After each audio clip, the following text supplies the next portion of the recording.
31শে December রাত 12টা 1 মিনিটের সময় বাংলাদেশের শহর সমূহে বাজি পোড়ানো শুরু হয়।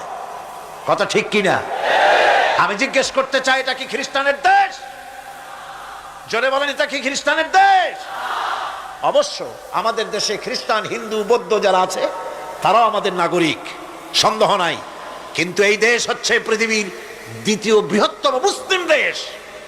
খ্রিস্টানেরা নববর্ষ উদযাপনের জন্য বাজি পোড়াক, ফুর্তি করুক, যা মোল্লায় তাই করুক, কিন্তু একজন মুসলমান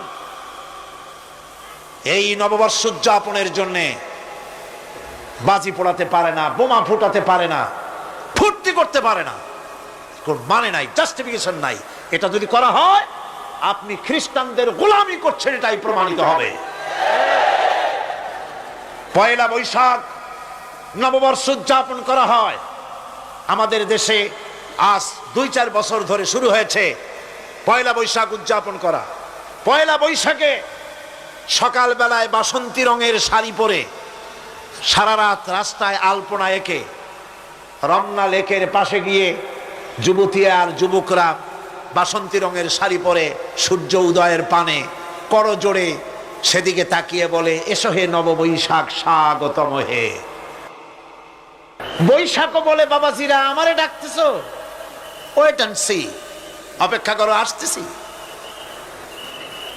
যে বৈশাখকে ডাকা হলো, স্বাভাবিক বৈশাখ কাল বৈশাখী রুদ্র রূপ ধারণ করে 180 মাইল স্পিডে এসে বাড়ি ঘর কল কারখানা ভাঙ্গা জনমের মতো স্বাগতম হে।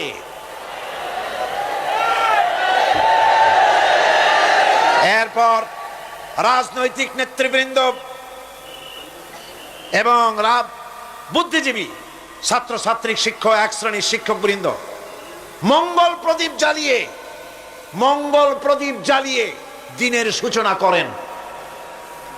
কুকুরের মুখোশ, গাধার মুখোশ, কুমিরের মুখোশ পরে মিছিল করেন।